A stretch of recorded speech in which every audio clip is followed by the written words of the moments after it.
and the job is much more stable and you get a lot of time to adjust in the new environment. आपको training मिलती है, so all that is there that you do not get in a startup. But I would still suggest if you are coming here and अगर आपको थोड़ा सा डर लग रहा है कि आपको जॉब मिलेगी नहीं मिलेगी, इंटरव्यू प्रोसेस जो होते हैं वो बड़ी कंपनीज के थोड़े से डिले होते हैं, बहुत टाइम लग जाता है, so you should always look for CEOs of these smaller startups. थोड़ी सी ड्यू डिलिजेंस जरूर करो, just see that they are, they have a good vision in hand. Some startups are actually very late stage, उनके पास revenue वगैरह भी होता है and they have funding as well, so do your due diligence there. But the CEOs and high management in these startups are actually very, very approachable on LinkedIn.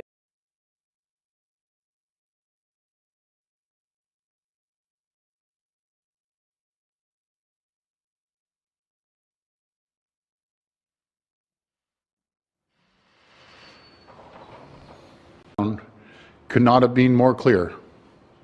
If we don't take action, if we don't change course in a big way, Ontario is on track for 6,500 new cases per day. That's 6,500 more people who will catch this awful virus each and every day. And based on current projections, intensive care units could be overwhelmed in 6 weeks. The impact on our hospitals would be absolutely devastating.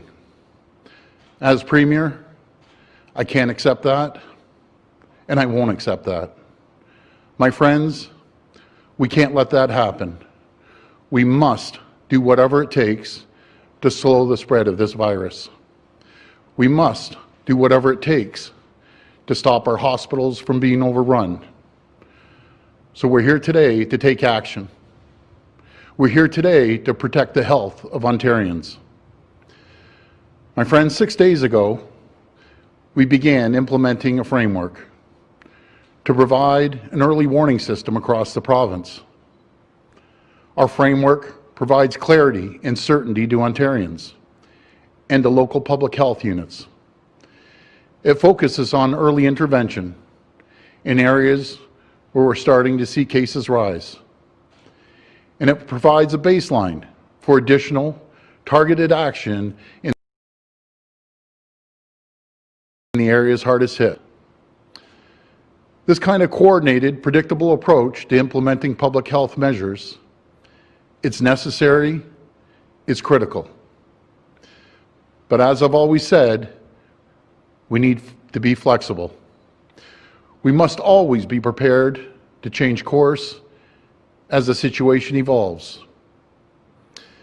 And the updated modeling yesterday made it clear that the situation has changed dramatically since we started implementing our framework 6 days ago. So today, on the recommendations of our Chief Medical Officer of Health, Dr. Williams, and on the advice of our Public Health Measures Table, we're updating our COVID-19 framework with new thresholds. We see the numbers rapidly increasing. Dr. Williams has also updated his advice to everyone who lives in the red control zones. Limit your trips outside of the home except essential reasons, like going to work, school, getting groceries, keeping a medical appointment, or exercising. Work remotely where possible. Families should not, I repeat, not visit any other households or allow visitors to their homes. And please avoid social gatherings. These adjustments, they're necessary to respond to the latest evidence, and we may need to make further adjustments in the future. I've asked Dr. Williams to take another hard look at the restrictions and come back to us next week with his advice if further steps are necessary. My friends, I know this will be difficult. You've already sacrificed so much, but we need to be clear about what's at stake. We're staring down the barrel of another lockdown, and I will not hesitate for a second if we have to go further, because our number one priority right now, it's getting these numbers down. But here's the good news. We can change the course. we can bend the curve and get this virus under control. Each of us have a role to play. Every one of us has a role to play in preventing a lockdown. We need to continue following public health advice. We can't become complacent. We need to fight and continue fighting. Please don't lose hope. My friends, never in our lifetimes, in a generation, has so much depended on our collective action. Never has so much depended on us coming together as a people, as a province. Together, we can and we will get through this. To all those celebrating Diwali this year, I know it won't be like last, but that doesn't mean it can't still be special. As you celebrate with your household, connect with family and friends virtually, and please be safe. Thank you, and God bless the people of Ontario. Now I'll pass it over to Minister Elliott.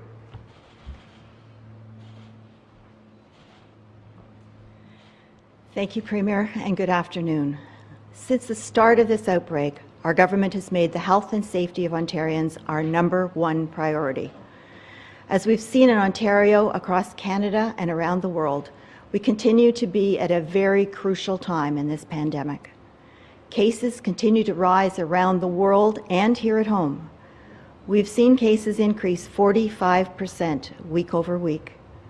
Positivity rates are increasing dramatically across the province. We have now hit 4.4% compared to 3.2% last week, with concerning increases in hotspots. Outbreaks are also increasing in more regions across more types of organizations. Over the past 7 days alone, our province has seen 71 deaths in long-term care homes. And as the Premier noted, yesterday we heard about the most recent projections presented by Dr. Staney Brown, which showed a concerning situation in our province. As COVID-19 epidemic continues to evolve, our government's response must evolve with it. And today it's clear we need to take action to stop the further spread of COVID-19, to keep our schools open, to maintain health system capacity, and to protect our most vulnerable. That's why, in consultation with the Chief Medical Officer of Health and the Public Health Measures Table, our government is taking immediate action to reduce the risk and protect the health and well-being of Ontarians. By making adjustments to our Keeping Ontario Safe and Open framework, we are doing what is necessary to continue to fight COVID-19. We're lowering the thresholds at each level to adjust to the faster rates of growth. Based on these new thresholds and in consultation with local medical officers of health, the following public health unit regions will be moved to the following levels in the framework. The following public health units are moving to red or control: City of Hamilton Public Health Services, Halton Region Public Health, Peel Public Health, Toronto Public Health, and York Region Public Health. The following public health units are moving to orange, restrict: Brant County Health Unit, Durham Region Health Department, Eastern Ontario Health Unit, Niagara Region Public Health, Ottawa Public Health, Region of Waterloo Public Health and Emergency Services, and Wellington Dufferin Guelph Public Health. The following public health units are moving to yellow, protect: Haldimand Norfolk Health Unit, Huron Perth Public Health, Middlesex London Health Unit, Public Health Sudbury and Districts, Simcoe Muskoka District Health Unit, Southwestern Public Health, and Windsor Essex County Health Unit. These changes will come into effect on Monday, November 16th at 12:01 a.m., with the exception of Toronto Public Health, which moves to red control Saturday, November 14th. And while our response to COVID-19 will continue to evolve, it is extremely important that everyone continues to follow the public health measures we know work and keep us safe.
Welcome to the commemoration of Remembrance Day, hosted by the City of Toronto. My name is Aretha Phillip, and I am the Chief of Protocol of Toronto. Today marks 100 years since the first commemorative ceremony in front of Old City Hall, and we have gathered continuously since that time to mark this ritual of remembrance. For those of you that are here today, we ask you to follow public health guidelines. Please maintain 2 meters or 6 feet of distance from those who are not from your household. Please refrain from singing the anthems. Continue to wear a mask or face covering, and please avoid shaking hands with others. We acknowledge that we are on the traditional territory of many nations, including the Mississaugas of the Credit, the Anishinaabe, the Chippewa, the Haudenosaunee, and the Wendat peoples, and now home to many diverse First Nations, Inuit, and Métis peoples. The City of Toronto also acknowledges that Toronto is covered by Treaty 13, signed with the Mississaugas of the Credit, and the Williams Treaties, signed with multiple Mississaugas and Chippewa bands. I now ask that you please rise as you are able for the national anthem, which will be followed by the last post, the silence, the lament, and the rouse. Please remain standing until after the reading of the act of remembrance and the commitment to remember.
All the countries, it's impacting the South Asian countries as well.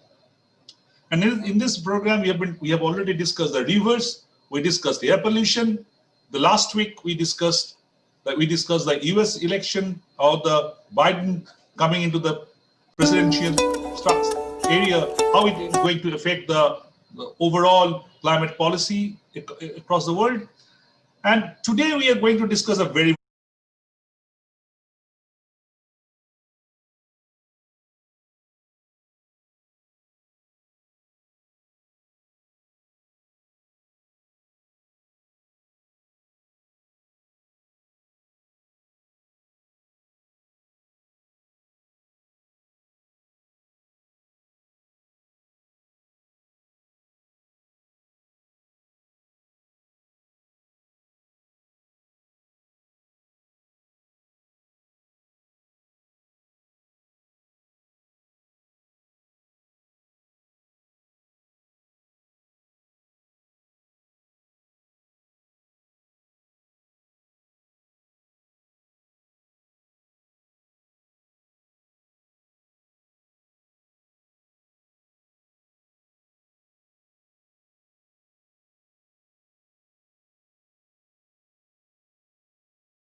Yesterday, our top doctors and health experts provided us with an updated modeling.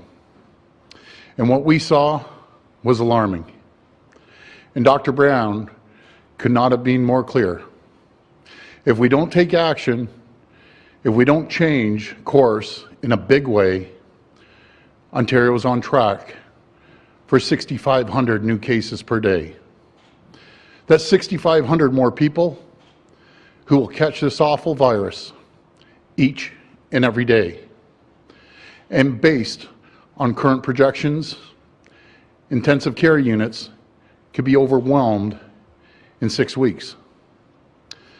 The impact on our hospitals would be absolutely devastating.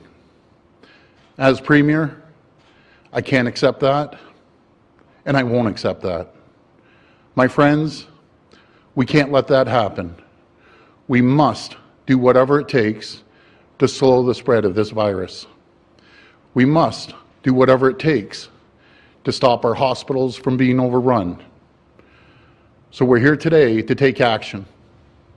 We're here today to protect the health of Ontarians.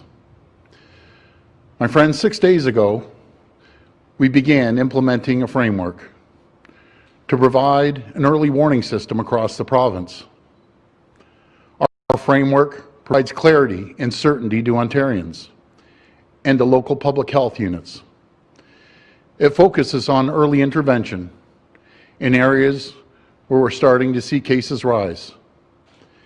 And it provides a baseline for additional targeted action in the areas hardest hit. This kind of coordinated, predictable approach to implementing public health measures, it's necessary, it's critical. But as I've always said, we need to be flexible.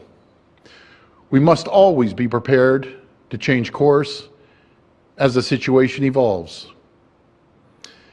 And the updated modeling yesterday made it clear that the situation has changed dramatically since we started implementing our framework 6 days ago. So today, on the recommendations of our Chief Medical Officer of Health, Dr. Williams, and on the advice of our Public Health Measures Table, we're updating our COVID-19 framework with new thresholds. We see the numbers rapidly increasing. Dr. Williams has also updated his advice to everyone who lives in the red control zones. Limit your trips outside of the home except essential reasons, like going to work, school, getting groceries, keeping a medical appointment, or exercising. Work remotely where possible.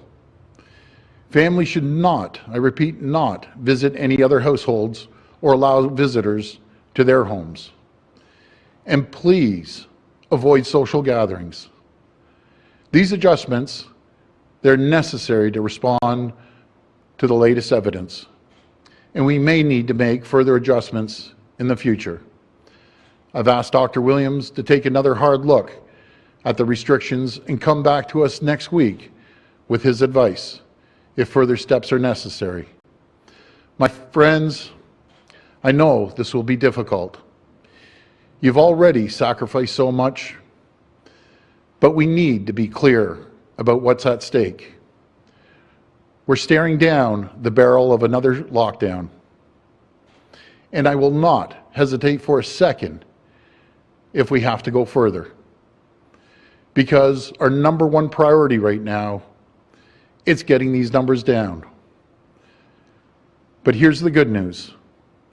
We can change the course. We can bend the curve and get this virus under control. Each of us have a role to play. Every one of us has a role to play in preventing a lockdown. We need to continue following public health advice. We can't become complacent. We need to fight and continue fighting. Please don't lose hope. My friends, never in our lifetimes, in a generation, has so much depended on our collective action. Never has so much depended on us coming together as a people, as a province. Together, we can and we will get through this. To all those celebrating Diwali this year, I know it won't be like last, but that doesn't mean it can't still be special. As you celebrate with your household, connect with family and friends virtually, and please be safe. Thank you, and God bless the people of Ontario. Now I'll pass it over to Minister Elliott.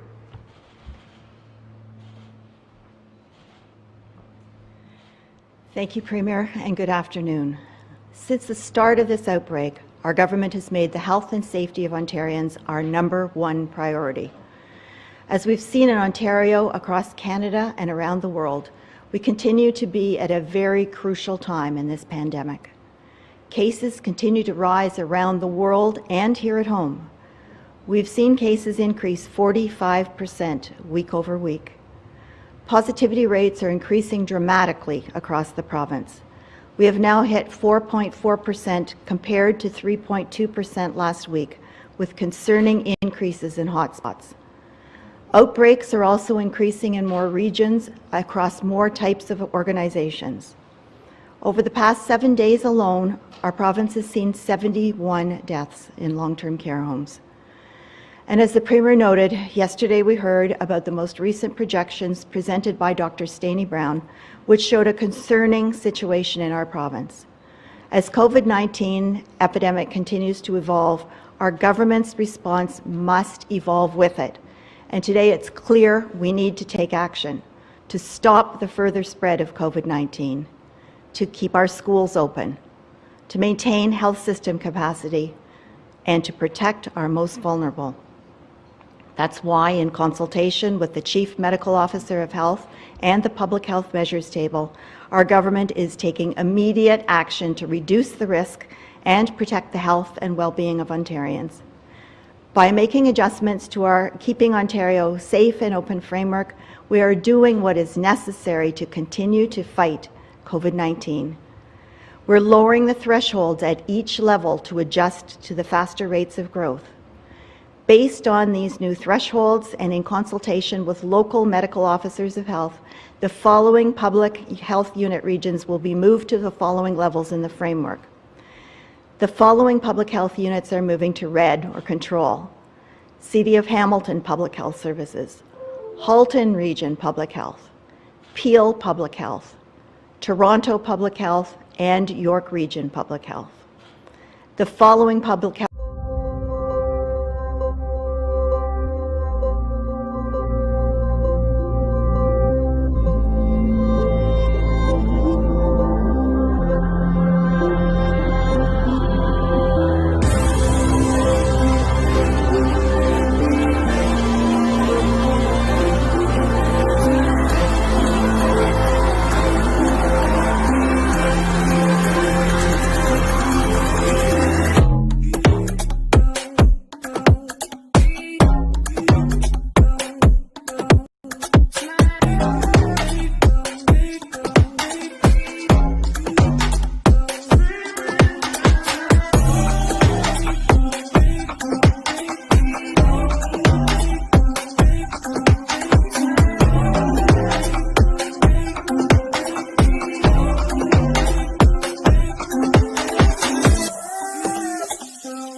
Welcome to South Asia Environment Dialogue. It's a program where we discuss a range of issues on environment and climate change, particularly pertaining to South Asia. But South Asia is part of this globe. Now this is all are connected. So the entire whatever happening around the world is definitely impacting all the countries. It's impacting the South Asian countries as well. And in this program, we have already discussed the rivers. We discussed air pollution. The last week we discussed the U.S. election, or the Biden coming into the presidential area, how it is going to affect the overall climate policy across the world. And today we are going to discuss a very, very important thing. I think one of the most important thing in the climate negotiation across the world, that is climate finance. Will Biden bring money? Will Biden bring money here or will not? That's the big question. So we'll do that. And this program is brought to the audience by the Climate Channel. It's a television channel in Canada, and along with the Indian media channel, The Plurals. And let me introduce a fantastic panel that I have at my disposal. Let me start. I have with me Keya Chatterjee. Keya is the Executive Director of US Climate Action Network. Keya, welcome to the show. It's morning in US, I know. I have bothered you, but still, thanks for being here. I have with me Shamrat Sengupta from India. He is the Program Director, Climate Change and Renewable Energy in CSE, Center for Science and Environment, one of the biggest think tank, not only in India, but in South Asia. We have Manjeet Dhakal. Manjeet is the head of the LDC support team at Climate Analytics Nepal, and is a very important cog in the whole wheel. And also I have Mr. Abid Suleri.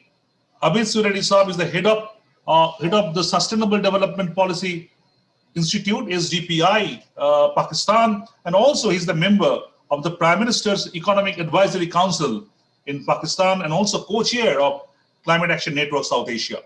So that's the panel.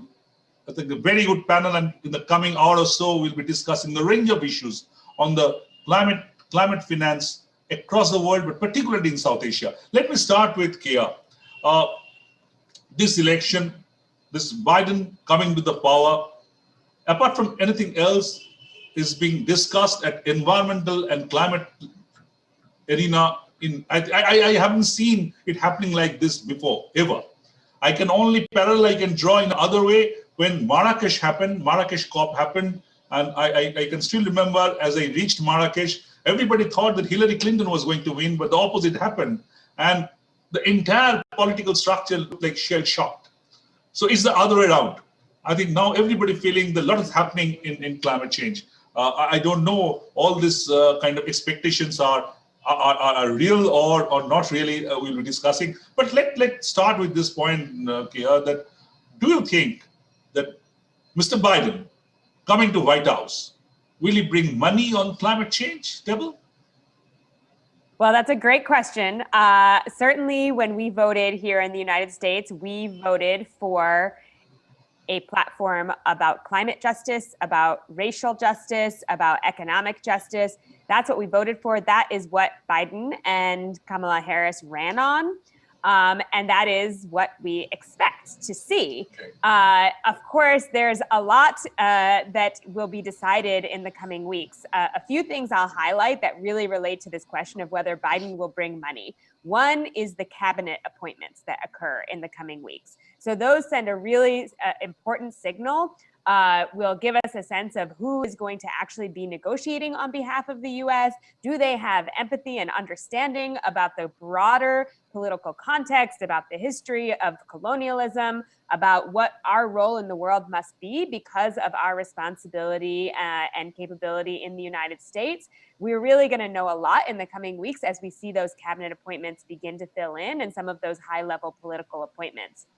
The other thing that is happening is that there is going to be a runoff for two very important seats in the US Senate. At the end of the day, the US Senate is able to allocate resources. The president is not able to allocate resources. You know, within the constructs of the US budget, there's little pots that can be moved by the president, but not big amounts of money. The Senate is responsible for moving big amounts of money, and the outcome of the Senate is unknown at this point because there are two runoff races.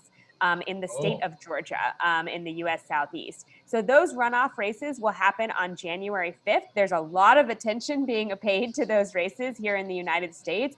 And what happens in those races will have a massive outcome on the way the United States will be able to present itself, no matter who is appointed to those political positions. I think it's safe to say that the tone of the US will change dramatically. We move from a somewhat autocratic, fascist who had very little empathy for anyone other than white men around the world to a very, very different kind of tone.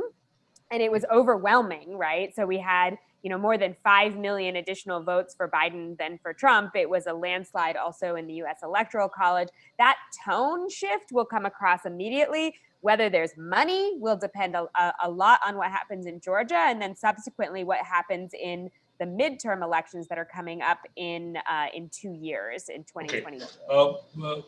I'll come back to you, Kia, about this Biden talking about $2 trillion over the next 4 years, and he expects also private investment to come in $5 trillion.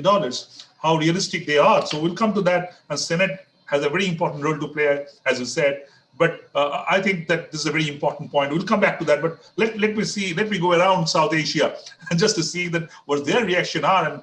And may I start from Abid Surerisab. Abid Surerisab, you have been part of these negotiations for a long time. You have been seeing it very closely. You are part of the Prime Minister's Council. As a country, what Pakistan expects from Biden on climate front, financially? Well, of course, like all other saner segment of planet, Pakistan too welcomes this change, and we respect the choice of United States voters. Of course, they have chosen the best possible team to run. From Pakistan's perspective, we find it a win-win situation. When Trump decided to stop losing interest from Paris Declaration, it actually provided China a leading role, and we saw that China, which was previously getting accused of dirty growth, it actually then not only took a lead role, but also pledged to this zero emission by 2050. And the President Xi's talking of clean and green energy. We have been talking of and we have observed this war of tug between America and China on trade issues. Now one would like to see a positive competition between America and China on climate change. And one hopes that both of these countries, who are incidentally also the largest two polluters on planet, they actually contribute towards their commitments, and the developing countries and rest of the world can actually take a fresh start. So with the approach of Biden and with this election, we are quite optimistic on climate change and environmental. So you are quite optimistic that Biden coming into the power will contribute positively to this whole issue of climate finance. So let us discuss that. But before, let me go to India. Shamrat, this issue, this investment, and also when we talk about the climate investment, we are not only talking about the public investment, we are also talking about the private investment. Yeah. In India, India is a different ball game compared to, say, Nepal or Bangladesh. So what do you expect Biden coming into the power in US, how it can influence India's climate position, or will support? And if do you expect any support either from the private sector, public sector, or private sector in India from US? First, Biden coming into power, this gives a lot of sentimental boost in the multilateralism. Okay. That's one good indication. Now, coming down or boils it down to the finance part of it, specific, there are a lot of if and buts. Like Kia has already highlighted, the internal means the decision-making structure within the government in US, particularly the on 5th of January, there's a Senate election. Senate election, and the Senate will decide on the budget and the treasury outflow. So the 2 trillion which has been announced by Biden in his campaign, it is not clear it is how much internal or how much external for the multilateral or bilateral system. Okay. Considering that, what my personal thinking, this is addressing to his constituency, that is internal. But that will create a innovation in particularly R&D aspects on low carbon development, both on energy, transportation, but also hydrogen. That's one good aspect which is India will be looking greatly to US. So that will give some level of boost, and not considering it as a grant kind of mechanism, rather than considering it as a business kind of mechanism, that push will definitely help India in terms of one of the largest market to getting a technology transfer as a business case. Shamrat, And adopting it in Indian environment, which will help it to grow more faster in okay, climate denial development. Okay, just a quick supplementary question, that India's climate action so far is mostly being on the solar. We have been instrumental in building up the international solar alliances, and we are doing big with the solar. Definitely, no doubt about that. Yeah. We can criticize the government on other aspects, but on solar, I think they've been trying a lot. So, do you think that this solar initiative of India will get boost or counter, or what exactly can be influenced by Biden coming to the picture, maybe pushing solar? Because Biden has been talking about solar and the clean energy a lot. So it can go into both ways. Yeah, it will definitely give a boost. It will be not negative. Okay. Okay. Indian solar sector is quite mature at this moment, but the issue is supply chain and India's own manufacturing facility, where India will be looking to US particularly, if we talk about bilaterally, for entrepreneurship and investment in addressing the self-sufficiency on the supply chain issue in India. So there it may get a boost, and that may help not even in solar, but also the storage technology, both battery as well as on the mobility per se, the issue of hydrogen. So basically, you feel that it will kind of support the Indian solar structure in a positive manner. Fine, yeah. We'll further discuss it, but let's go back to Kia again. Kia, you mentioned about the Senate and the uncertainty that they are, but Biden, when he did his campaign, he announced his plan for climate change. He announced, as I said before, $2 trillion over the next 4 years to escalate the use of clean energy in the transportation, electricity, and building sectors. He talked about to create economic opportunities and strengthen infrastructure, and while also tackling climate change. And also he thought that it will leverage additional private sector of 5 trillion. And the kind of bottom line is the US energy sector will go carbon free by 2035, and this would allow the country to become a net zero emitter by 2050. Those are a big part of Biden's green energy or climate related whatever he committed.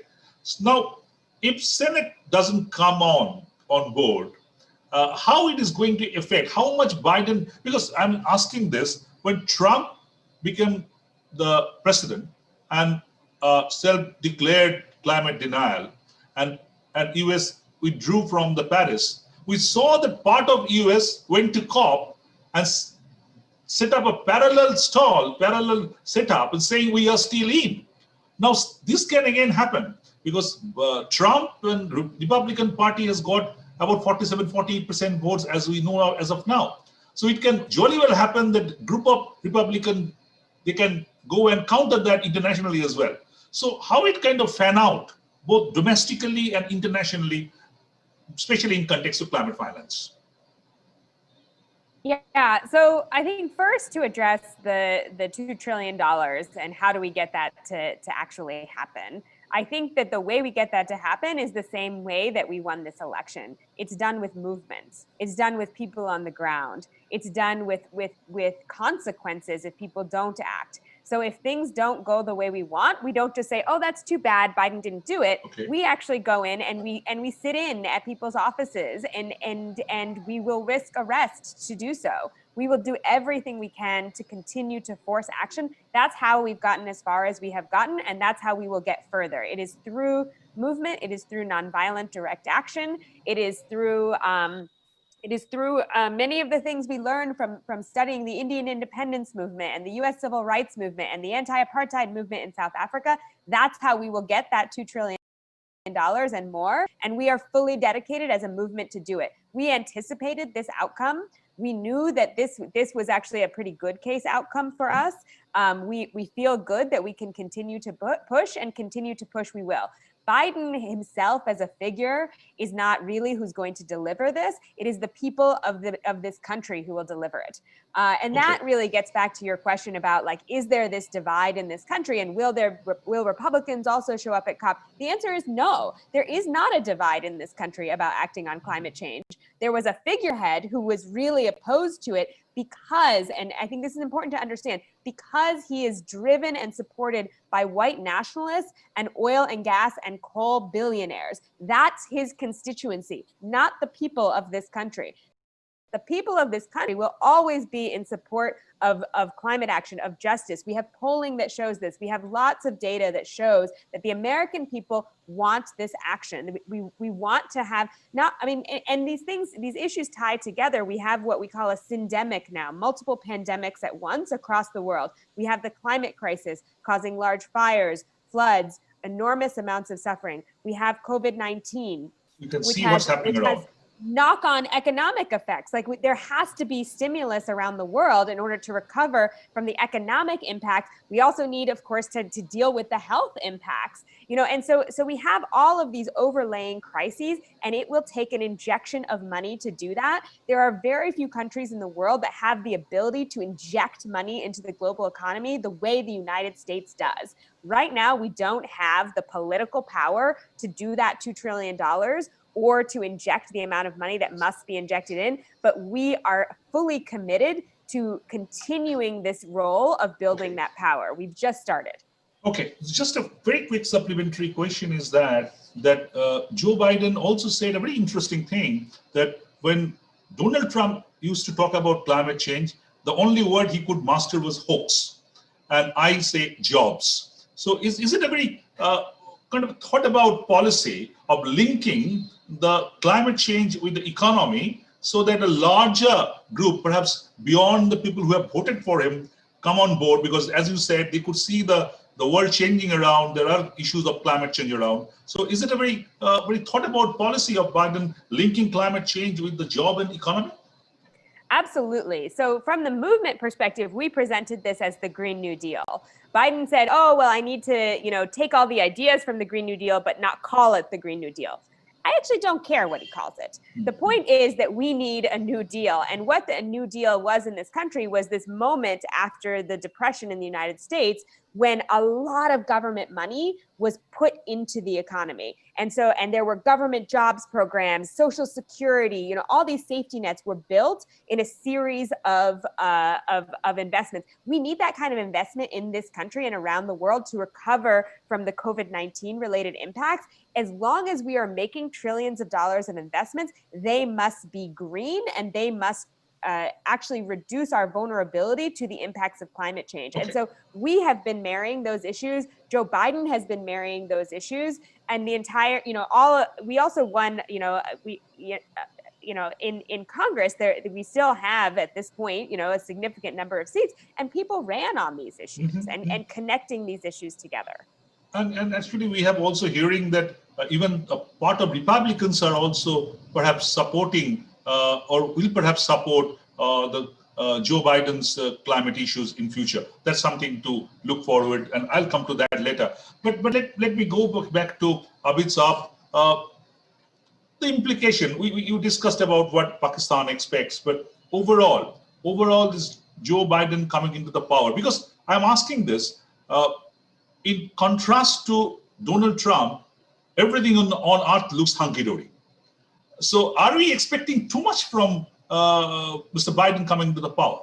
I'll ask the same question to Kia later. That are we expecting too much? Because we have seen even before Donald Trump era, US was never very comfortable about money. Hillary Clinton on that fateful night in Copenhagen, I was there, for the 17 hours meeting, she talked about billions and millions. And in fact, from 2020, 100 million was supposed to be there, but the money was not there. So even before Trump, US never came up with the finance a lot. So you really expect the post-Trump era, expecting Biden to rejoin Paris and come on board, that US will get the public finance, or you have to expect more on the public finance? Well, of course, there must be some overzealousness and there must be some over-expectation, but there are some fundamental issues on which we know that Biden would act differently from Trump. Climate change, as we are talking, is one of them. Similarly, when it comes to this region, I can foresee that perhaps American administration would handle the Iran relation slightly differently than how Trump was dealing with it. There would be many things which perhaps would remain the same, but on these three issues, climate change internationally, Iran issue, perhaps one can see a major departure. On Afghanistan issue, perhaps both Trump administration and Joe Biden, their policy would remain consistent. So where the policy has to remain consistent. Also, Middle East policy. A lot of people are saying Middle East policy about the fossil fuel and all that may change a bit. People are talking about that. That may change a bit, but we also have to see that America would perhaps, in the interest of larger peace in the region, would try to pursue the policy of Trump, whereby more and more Middle Eastern states, they recognize Israel. And if in compensation for recognizing Israel, if they want to still stick to their fossil fuel, one should not be too optimistic that the era of fossil fuel would be over. I think sometime this broader peace initiative that would perhaps take precedence, and that would be a priority for the US government. So I don't see Biden administration coming up very harsh on fossil fuel. If it has to choose between getting recognized Israel for larger peace in the region vis-a-vis a fossil fuel for climate change. So the bottom line that you are saying that Biden will be definitely better than the Trump, but may not be that what we are actually hoping for. He's not that kind of, because America's own internal policy perhaps will stop him from going that far. That's a very interesting discussion, and we'll come to that. And specifically, Kia, I'll ask Kia to respond to that later. But let me go to Manjeet first. Manjeet, this issue of finance, because we have been seeing it for years together, that in every COP, till the last day, the developed country, the developing country, the so-called underdeveloped country, there's always a talk of money, and there's no money discussion going on and on and on and on. So my question is that within this climate finance, that one is the public finance and one is the private finance. Initially, when US talked about that $100 million, we thought about it, it's talking about public finance. But later it kind of came up, this part of it is public finance, being actually private finance. So what's the expectation of Nepal, that, or not only Nepal, you are working with your group, what is the expectation of what the developing country, are they going to get more help of public finance, or what exactly is going to happen, or the private finance? Yeah, thank you. No, I think that's an important point. Yes, exactly. That was an expectation in Copenhagen when the short-term climate finance, the 30 million, and then the whole discussion about the 100 billion came up. Obviously, the expectation was a public finance, and it's not only the discussion about the amount of money, but also the excess. Uh, uh, and then also the conditions that are applied when the funding are being accessed by countries, because all the countries doesn't have the same level of capacity to access funding. We have seen this in the Green Climate Fund process. We have seen this in other multilateral process as well. When the countries with different capacity has to defend each other, that obviously doesn't help.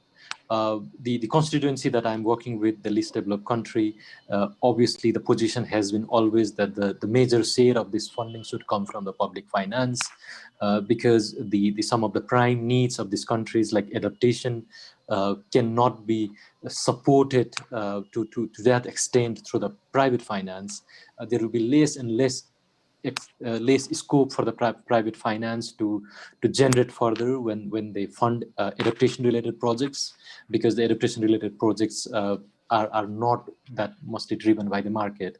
So I think that consideration has been perfectly clear, that the major source of funding should come from the public finance, and the commitment that the developed country has made in the climate change process.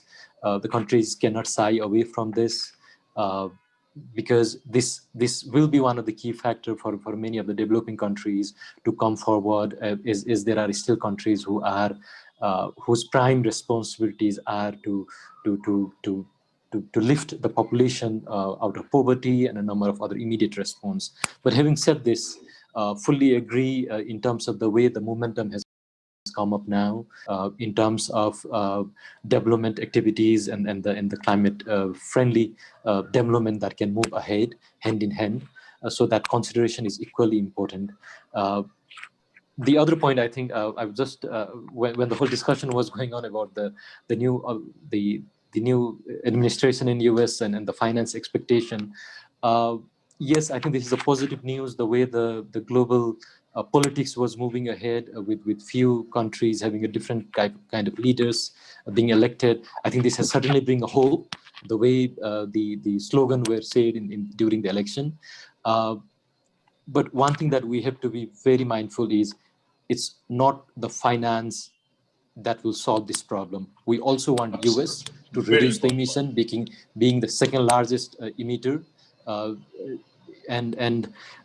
They like, if just taking an example of the South Asia, our Himalayan glaciers, even we get trillions of money, we will not be able to save our glacier melting. For that, the emission has to go down, the temperature reduction has to be maintained to 1.5 degree and lower as committed in the Paris Agreement. Well, absolutely important, because also US is one of the top 2 emitters in the world. So just giving money doesn't make sense. It has to also cut down emission domestically to contribute to the overall kind of carbon cauldron in the world. So that's a very important point you made, that just the money will just not make, you just cannot buy the climate emission with money, so it has to go. So we'll be actually talking about this climate market as well. Shamrat, coming to that point, you mentioned initially about this private finance part and importance of it. I was just going through a document a few days back where few of the major financials across the world, including I think Mahindra in India, they're talking about not investing in dirty fossil or coal or likewise. How important that is numerically, and do you really feel that without public finance, just the private finance will be able to take care of the situation? Or the Manjit just said that we need to keep on pushing that there should be public finance to start with. The public finance can only be complemented or supplemented by private finance. What's your point on that, Shamrat? Private finance will be there and definitely required, but we cannot do without public finance. Okay. Particularly, the point Manjit has highlighted related to the impact and adaptation issues, where there is the mechanism is not there for a private finance to participate and get anybody's return back in a assured manner. We cannot expect a private finance to be where the bottom line will be the return on a particular assurance. We cannot expect the private finance to play a part in that. But whereas on the technological development per se, where more addressing on the mitigation or the per capita emission issue for a rapidly developing economy like India or any other countries, there the private finance will definitely play a major role, because already it has been seen that a investment in coal, which is supposed to be a 50 years or more than 50 years cycle, will not going to sustain the same manner as it has been in the last century. So from a purely business perspective, a investment body will definitely look for newer technology which will have a more business life and will be able to get the return they are expecting, as well as it will have a lot of other benefit, co-benefit associated with it, which one of it is Very important. climate. Sorry, Shamrat, to interrupt you. Yeah. When you expect the switchover to happen? You were just saying that when switchover, that this investments are not really, they are the investment the way it's been made before. It's not being, not they are now. They have to invest in solar and likewise. But when you this switch, there's a has to be a definitive switch in market. When do you expect that to happen, or where do we stand right now? It doesn't happen in a day. But we are in the phase, the switching is happening. If you see the figure, because already the installed capacity in renewable energy capacity addition in India is more than the coal in capacity addition already this year. So in this pandemic also, if we don't consider, if we consider only allotment, because there are a lot of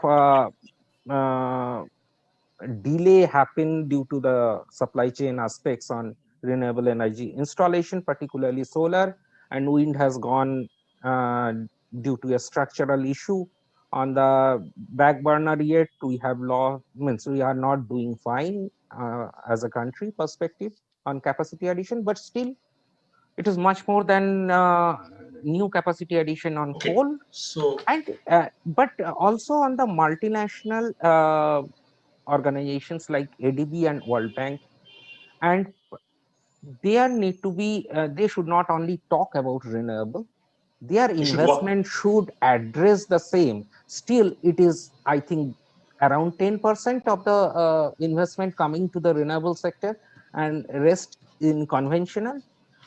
And beside that, the technology transfer issue, technology transfer will not happen as a grant way, it will happen as a business way. And when India being a major market, it will see, it will project its potential. Definitely there is a leapfrogging technological development. I understand the point you are making, Shamrat, but the only kind of fear that I have, I'm talking about India only. If you look at India's INDC turned into NDC, it's been clearly mentioned that coal is going to be the foremost fossil fuel option for India in the coming years. That's been very clearly announced. That's the let down policy of the government of India. And I understand countries across the world are also having the same policy. So, so my point is, are we expecting too much? The way we are expecting Biden to kind of having a green thing. So that's the only kind of fear that I have, that are we expecting too much? At the policy, very quick response. At the policy level, the movement is, I think at the investment level, the movement is much more quick. If you see the last coal auction, it has not got the required response from the market. There are hardly few bidders, 2-3 bidders. They have not been allocated the complete chain of which has been open for bidding. So the market has already started much more changing much more quickly than the policy aspect. I and got on the point. I also want to highlight one Sure. issue which I think Kia may like to clarify. From the domestic energy policy on the US, I think fracking will be a major issue, because through that US is getting a lot of cheap gas, which is addressing its constituency of providing cheap fuel, as well as their energy security. They have last few years, they have become a energy surplus. They are a net energy export. Now they are exporting a lot of gas to India and petroleum to India. So in that, how also in the campaign, in the initially Biden has started with a message that he is against fracking. Then he said, I will be not allowing new fracking in federal land. But overall, the 10% of the activity happens in the federal land. Okay, Rest I think yeah, Kia will respond to that. But yeah. Kia, before you responding to what Shamrat has just raised the issue, but before that, I have a broader question for you, and I think I have touched upon it when I was talking to other guests of the show. That if we look at the history of US supporting, financially supporting the climate issues in the developing countries and the non-annexed countries, so to say, you find that from the very beginning, Kyoto onwards, and in the recent years also, even before, much before Trump, nothing actually happened on ground, and nothing much happened on ground. Hillary Clinton announced about the 100 billion, but every year the developing countries had to spend hours and hours, and throughout the night had to discuss and deliberate and dissect, and then trying to demand that amount. What being initially talked about, US itself talked about it. So with that kind of background in mind, what's your expectation? That will we go back to that situation, or it will be more positive than before? Yeah. My expectation is that in any scenario, we will have to push as civil society on all of these range of issues. We will have to push and push hard. What we know is that in the very last days of the Obama administration, some of the very last things they did was to free up money for international climate finance. On the way out the door, they wanted to allocate as much money as they could. Absolutely. They knew that that was important, and they did it. We know that we are going to have to keep a very close eye on what's going on across a range of climate issues. That said, we are fully committed to stopping all extraction of fossil fuels in this country, to making sure that we have a just and equitable transition within the country so that we have people taken care of while we make that change.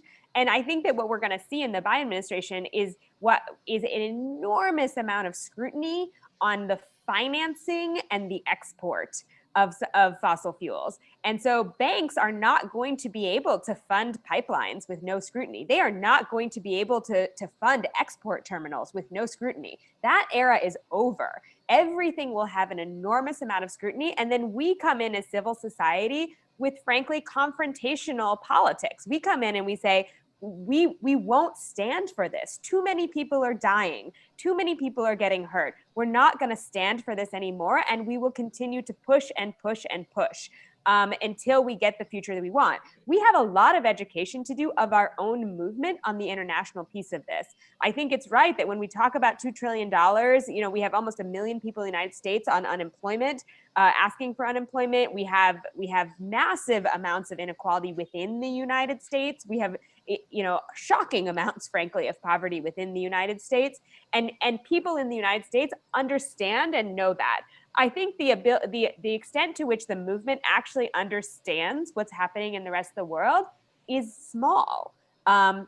Very few people who come from everyday civil society actors can afford to come to a COP, a UN meeting. So the people from the United States you see at the UN meetings are highly privileged parts of large white-led environmental organizations. That is actually not what the movement looks like in the United States. The movement in the United States is primarily people of color, primarily people who are working class people who are fighting the coal-fired power plant that is next to their house and is giving their family cancer and asthma.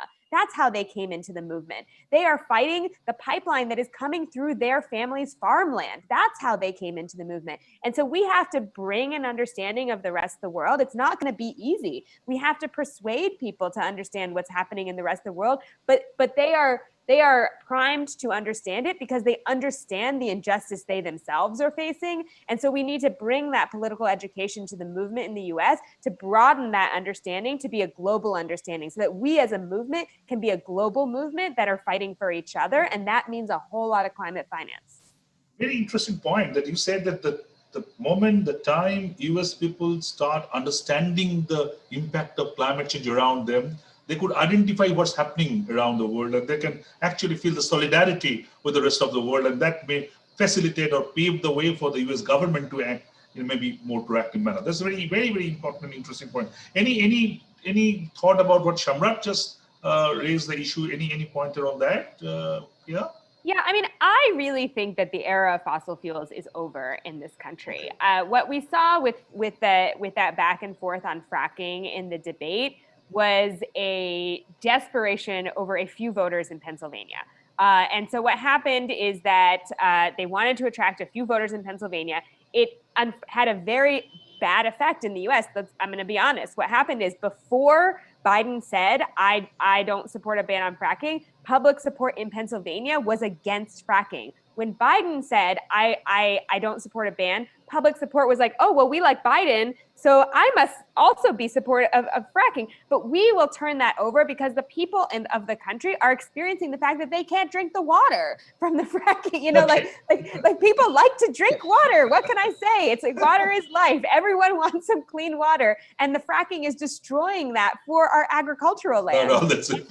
So what you see at the local level is this stuff is getting blocked. You see at the national level, the financing isn't going to come through. You see that people don't want to work on it anymore. And so I just don't see a future for fossil fuels in this country. You know, the way that we are winning from a movement perspective, not to say this particular election is the reason, but from a movement perspective, we are applying so much pressure every step of the way for every pipeline, every export facility. So I just don't, we will stop it. Okay. A very, very interesting point that Kia has made. Let me go to Abid Saab again, Abid Suleri. That see, when we talk about again coming back to the public finance and private finance, when we talk about the public finance, the main instruments like GCF or GF, how happy you are. Once Jairam Ramesh, the former Environment Minister of India, said very famously, it's neither fast not finance. So what your expectation? Are we happy the way GCF and GF are operating and supporting the country like Pakistan and Nepal or the other countries? What's your take? Like all other developing countries, we know the funds are dry. B, many of the commitments, they are actually new labels on the previous ODI commitments. So one need to make a subtle difference between new commitments for these funds and the bilateral or multilateral aid that developed countries Exactly. already been announcing. So a lot needs to be done. But with the withdrawal of America from the Paris Declaration, this whole funds, be they public finance or private finance, those had lost momentum. And now one needs to perhaps wait and see to find out that what happens in the run-up to Glasgow COP, and whether there are certain new commitments. And one also need to see that how long this quote-unquote second wave of COVID keep on impacting the globe, because we also need to be mindful of the fact that with the pandemic, the world is also entering into a new recession, global recession. And in the era of recession, I am not expecting either EU or United States or any other country not to attend its own people first and put some money in the Global Climate Fund. Although I would be extremely looking forward to it, but then being pragmatic and being realistic, I don't see it happening at least in 2021. I think that's very, very, very realistic and very pragmatic words. What's Nepal thinking about it? Do you agree, Manjeet, with the attention of Abid Sahib, the situation that we are right now in, the pandemic and the second wave, third waves, and all these are talked about. Vaccines are talked, but not really there. So under this kind of situation, is it realistic to think that even Biden winning the election in US will pump in money in the public finance? What are your expectations? Yeah, I think thanks, Abid sir. That's a pragmatic way. That's the situation where we are now. But having said that, the cost of the implementation of action in the ground, the more the actions are delayed, the more expensive they will be. The way the countries will look forward in terms of a short-term and the quick solution, the response that has to be done in the long run will be more expensive. And again, it will fall under the commitments that the countries have, the obligation that the countries have under this multilateral process. Mm-hmm. So I think the whole debate about the building back better or the green resilience recovery, I think that it has been proven, and the recovery can go hand in hand in terms of the clean investment. Many of our countries does not have to do a same mistake that were done by the countries using the fossil fuel. So I think we also have to look for the opportunities that we have in front of us, also considering the practical sense that we have happening around us. So it's happening around us. So very pragmatic. Shamrat, the same question that GCF and GEF being always talked about, that they're always kind of not having adequate funds and not being supporting enough. But now with the pandemic as being shared by the co-participants, that really the expectation on ground is that though we really will definitely encourage or think that if the fund comes, so great, but with the pandemic happening, it's unlikely. There's a recession. The world is going through another set of recession. So you feel that GCF, GEF are not really that kind of supportive at this point of time? Yeah, going a step ahead means even when it was not pandemic, in that scenario, what we have got, 100 billion was the commitment. We hardly around 35 billion was the flow. And among that, hardly 20% has gone to the impact and adaptation related issues, which is more of a qualitative rather than quantitative. So, and how much that has gone as a grant is 1/4, rest as soft loan or at par market loan. So you are doing a business, also taking a benefit of climate banner.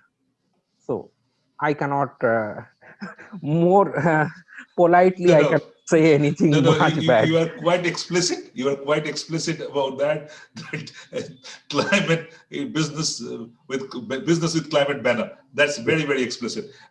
Kia, very quickly, your thought about what Shamrat is just saying, that are they taking advantage of climate change to make business or really supporting it? I mean, I think it depends who they is, obviously. I think that we are trying to do a major transformation of this country and of the world. I think there are people who are going to try to make money off of that. I think that that's okay if they are treating people well and they are taking care of of Mother Earth while they are doing so. I'm not, totally opposed to that. That said, I do think that the world has moved a little bit too far towards capitalism, towards this idea of everything is about money and making money. Sometimes it's about people. Sometimes it's about animals. Sometimes it's about trees. Sometimes it's about just protecting the things that we love on this planet. Unfortunately, here the politicians don't feel like that. They don't think like that. That's what he was saying. It should be the way the people should look at the world. But unfortunately, politicians across the spectrum, most of them don't think like that. So that's the unfortunate part of the story. Yeah, and they are the decision makers. They are the decision makers. And in the United States, we have a small group of politicians who do think this way, that we are bringing forward, who are movement leaders, who we are getting into the halls of power. And so we have, in the United States, we have Alexandria Ocasio-Cortez, Cory Bush, Jamal Bowman, excuse me. We have so many new politicians who do think this way, who do talk about ultimately what has value. Is it this paper that is money, or is it our health and our well-being and the trees and the clean air? Absolutely. And I do think that it is nascent, but we have to bring that way of thinking into the halls of power and into even the halls of companies, because or else we won't have those things that ultimately are the things that make life good. Okay, that's the hopeful note. But let's come to you for a very contentious issue that on which the most part of Madrid COP was, I would say, wasted time. That was the market versus market. Kyoto created a carbon market, and then Paris created another set of carbon market. And the country like India, and there are a few other countries as well, which are saying that our Kyoto-related market, we have created CERs and other things. We are supposed to get money, but now the UNFCCC, this latest Paris agreement, is saying, no, the old market is gone, so you're not going to get money out of it. You have to come to the new market. So the point is that the investment that we did for the old market, we are not getting back anything. So that market versus market was a major issue in Madrid and was not sorted out. It was supposed to be sorted out it is supposed to be sorted out in Glasgow. Your take on that, what do you feel? What is the realistic way of going forward with that? So I don't have a great answer. I mean, I think the reality is that we live in a planet where the rules keep getting changed for the people who have the least resources to deal with the rules getting changed. That predates Kyoto, that unfairness of constantly changing the rules. Because the U.S. was never a party to Kyoto, I think that the U.S. will stay out of those negotiations. But the fundamental value of fairness and doing what's right is something that we will push very hard to make sure anyone who is sitting in the seat negotiating for the U.S. is pushing for. The U.S. won't be in the Kyoto negotiations and hasn't been ever in the Kyoto negotiations, so just won't be a formal part of that conversation. So that's a harder place for us to really push as U.S. civil society. Okay. Shamrat, this is an issue which India actually fought a lot in Madrid, that market versus market. I'm just asking you, what's your, as an independent expert, what's your take on that? Whether the CERs are being produced before Paris as part of the Kyoto should be considered in somewhere around, because government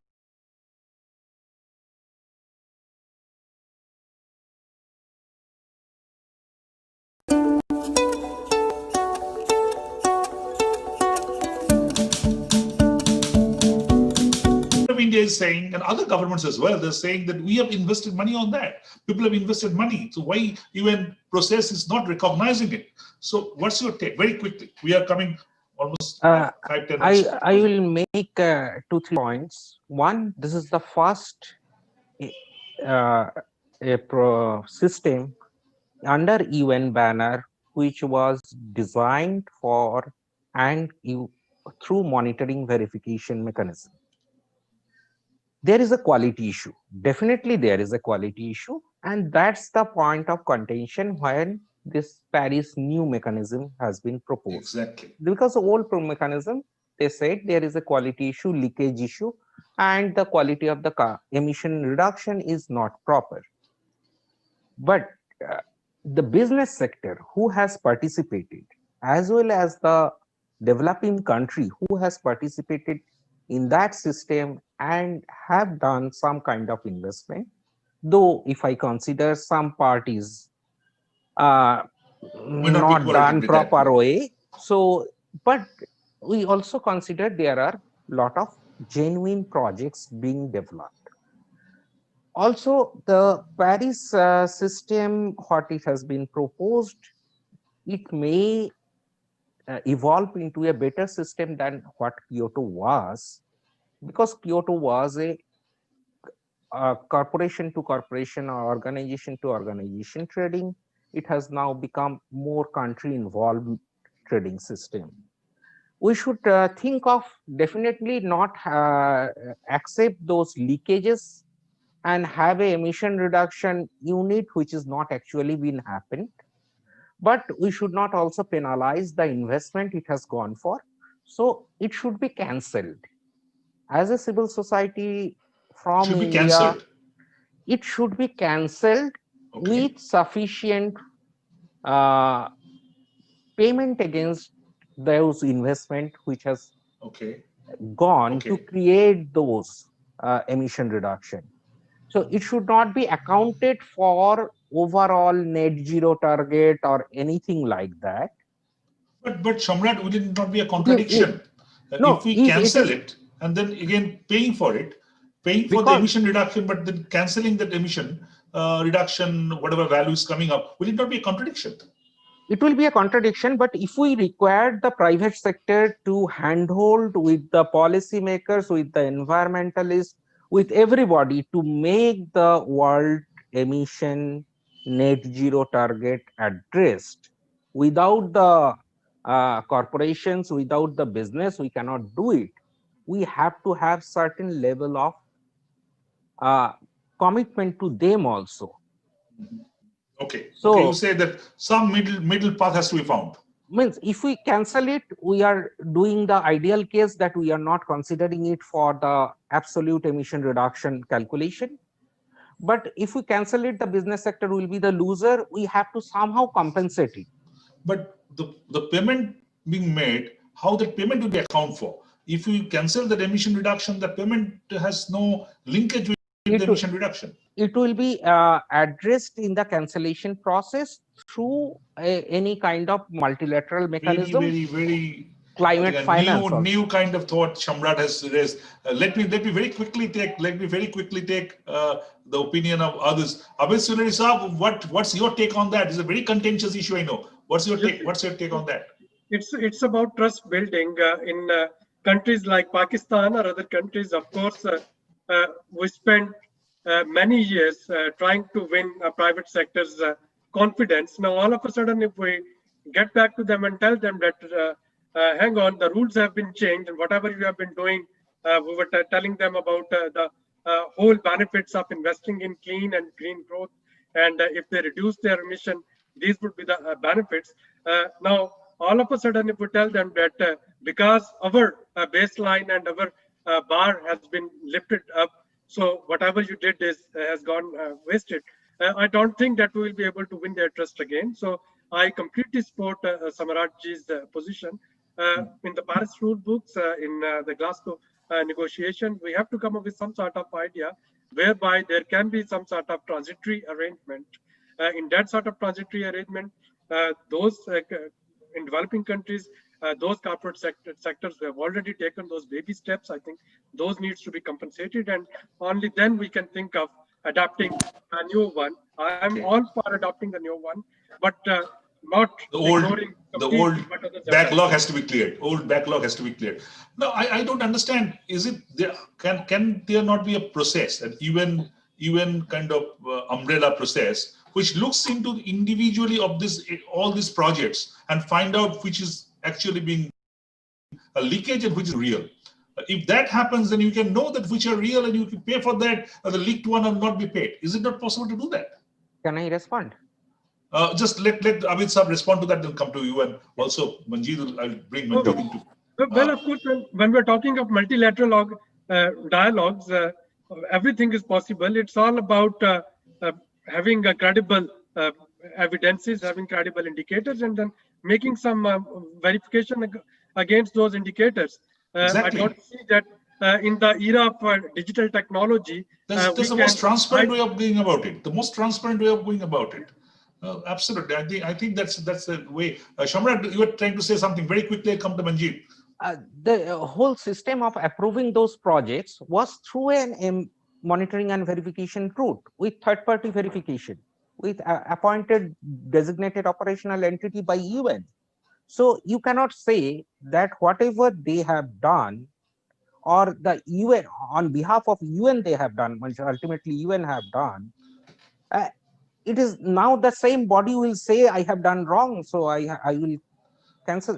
Sir, Then this is the leakage. Then the leakage. What's the ground of terming them leakage? If UN body cleared it, then on the outset, how it can be accepted as a leakage? Yes, when they have cleared it, they have accepted that financial as well as environmental additionality. They cannot technically come and say it is a leakage. So that's absolutely that's the whole point.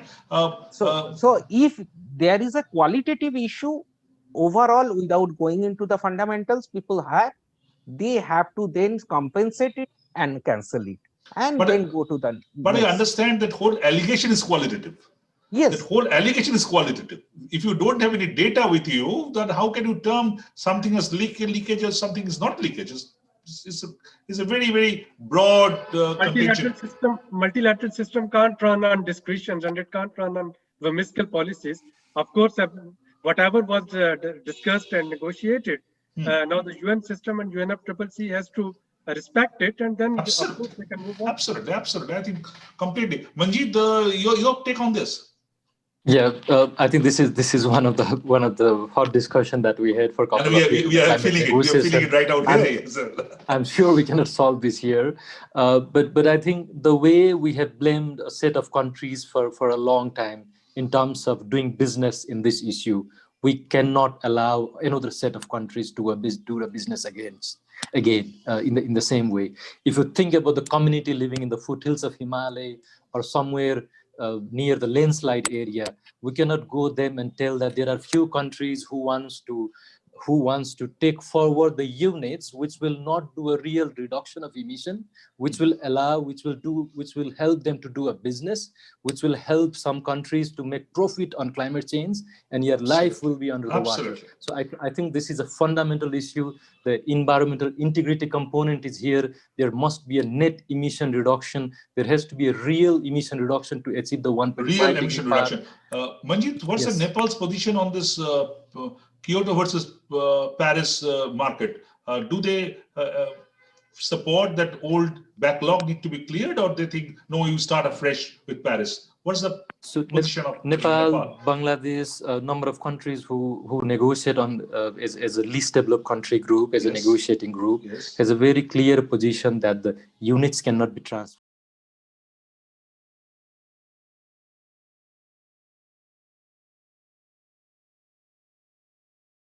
Which are under preparation, which will make a reduction. So just if you just think very clearly, I think the emission that has been reduced a few years earlier, if you count those emissions, there will be no emission reduction. It's okay. I think I think that has to be absolutely clear, because the Paris Agreement doesn't allow double counting the environmental integrity, the real emission reduction, as well as there is a term called OMZE, overall mitigation of global outcomes. So I think those principles has to be respected. Okay. We have come to the almost end of this program, but let's go to the last question, and I would like to have very brief response from all of you. I'll start with Kia, because Kia raised it, that there's a group of politicians in US who are now thinking in a different manner.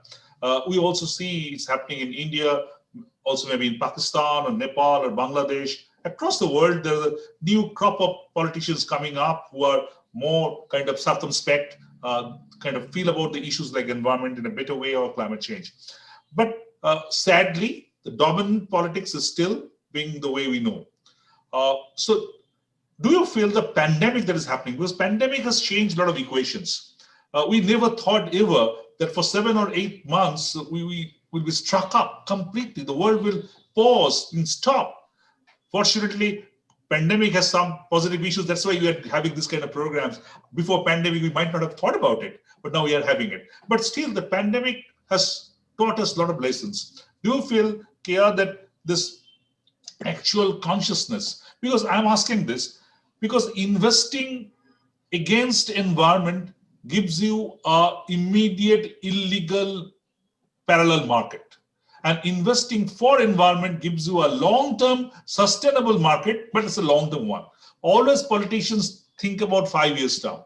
So you really feel, young or old, or whatever, Democrats or Republic, will that catch on? You expect the pandemic will change the politics in a better way so that the issues like climate finance will be taken up in a much better way?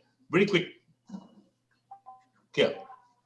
Very quickly, yes. I think that it will change the way people think. And the reason I think so is because it exposed everything that was already happening that was unjust. And so all of this injustice was there, the lack of a safety net, the lack of a care for mother, but this exposed it. And so it can change it if we actually go and do the kind of education we need to do as movements. Okay. Abid Saab, what's your take on that? Well, we all know subcontinent politics, how it goes. We all know the subcontinent politics. I will slightly rephrase it. I think it's about labeling the advice. For example, in case of Pakistan, now, when we are talking of smog and when we are talking against those subtle burnings of the rice crop, we are linking it with the respiratory diseases and with COVID. So the message that is going from the Punjab government that in the areas where rice stubble burning is a common practice are more stubble burning. The stubble and more burning. prone to COVID, and that's why they need to stop it. So perhaps politicians, they need to be educated. Kia is saying that society needs to be educated. I'll just focus on that bunch which rules the society and which are politicians. Those need to be educated, and those need to be educated in a slightly different manner so that they can start linking the climate change with the pandemic. And when they are allocating money for pandemic, that actually goes for a green and clean climate. Now, Abhisar, are they open to be educated? That's the big question. People like you can try to get them educated, but are they open to be educated? They need to be in the headlines of the newspapers. And media. We need to carry that forward. We need to carry it forward. And that's absolutely. I think that's a great answer. Their role comes in. Okay. What about Shamrat? What's your take on that? You're seeing Indian politicians for a long time. Do you really feel that they are going to change? I completely agree with Mr. Abid here. If we can address our climate agenda under the banner of immediate local agenda which will affect the constituency where the politician getting elected, absolutely, then it will then become a political agenda. Absolutely. Till now, environment hasn't got that level of hierarchy in their political agenda because it is not the local agenda. It's so-called, it is not affecting us. But when it will address their local health issue, their livelihood issue, like this stubble burning, there is one good initiative in the IOCL. They are using this stubble for putting a hydrogen CNG. They are making hydrogen and push it into the CNG to reduce the emission of the CNG we use for our public transport. So that will give a economic value of the stubble. So then the particular farmer will be happy to sell that stubble without burning. Okay. So that will address its livelihood. No, the bottom line, as you said, is that it has to be part of the local agenda. It has to be part of the local But we have seen in India, in Delhi, air pollution is such a big issue. Yeah. In Kolkata is such a big issue. But how did they make an impact when election comes? When election are not fought on air pollution. Elections are not fought on the Sundarbans. People don't vote on the climate change, or they are not made to vote on that. So still there are gaps. There are areas which need to be plugged on. Yeah, that's true. Because our day-to-day means the earning issue or livelihood issue is far bigger. Roti kapda or makan still dominates the politics in subcontinent at least. Manjeet, what's your take on that? You're the final say. What's your take on that? Yep. So at least in the region, what I can see is the kind of democratic practice we have, where the certain political party or the figure comes for a certain year, they always look for the short-term gain. A tax revenue to be changed so that a lot of revenue can be made during their term in the government, so that that justifies the success of that government. But has in almost all the cases, but has never been a case that any of the politicians or the government has look for the long-term gain. So I think this is the time, looking at way we have seen around the world, the youth to be mobilized, and in terms of, because it's not only about the other lot of other issues that we have been discussing. It's also about the future generation that we have seen, and I fully agree in terms of the education to be done, linking it with the local issue, linking it with the air pollution, linking it with the cost of inaction in terms of climate change, the cost that will be raised in future if we don't act now. So I think those kind of messages has to be explicitly come forward.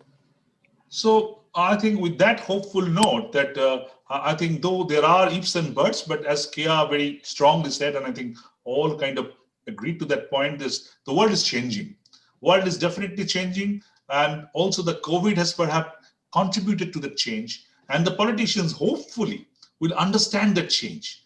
They have to understand that the politics, the way they did their politics pre-COVID, maybe in the early 2000s, is not going to happen now. And then it comes to US, and as being pointed out by Kia, that still the Senate issue is there. So we really don't know how far Biden will get power, executive power, to do what he wants to do or what he committed to do. He committed to do a lot, but Senate will allow him to do that? That's a big question. Also, another question that I think being made is that what he'll be doing domestically.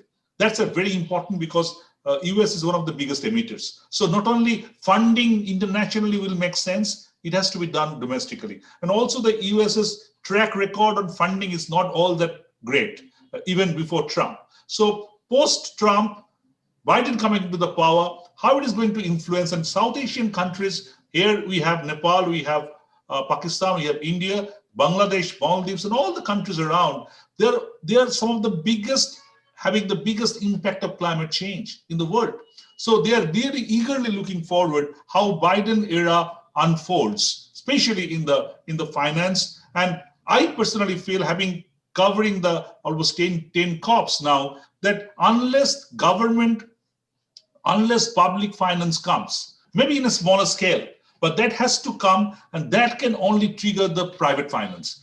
Only private finance, only market is not going to do the change. So the public finance have to give that direction. So I hope that it's a great discussion. I am really thankful to all of you for your time. I had a great evening, and Kia is a great morning, I believe. And I hope that we'll take forward this discussion in this South Asian Environment Dialogue being organized, hosted by the Climate Channel with the Plurals. And definitely again in future, we'll sit together, we'll discuss another issue.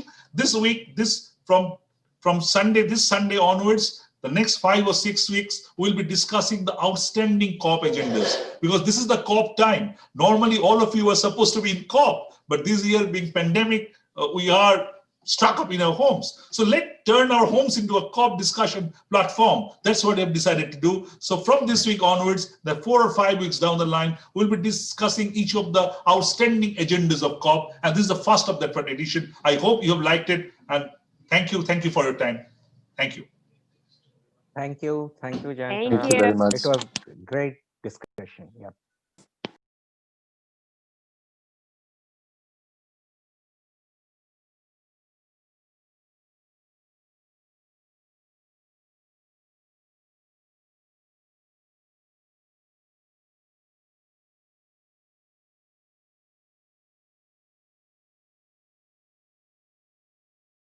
Keeps working to ensure the food we depend on grows better and stronger.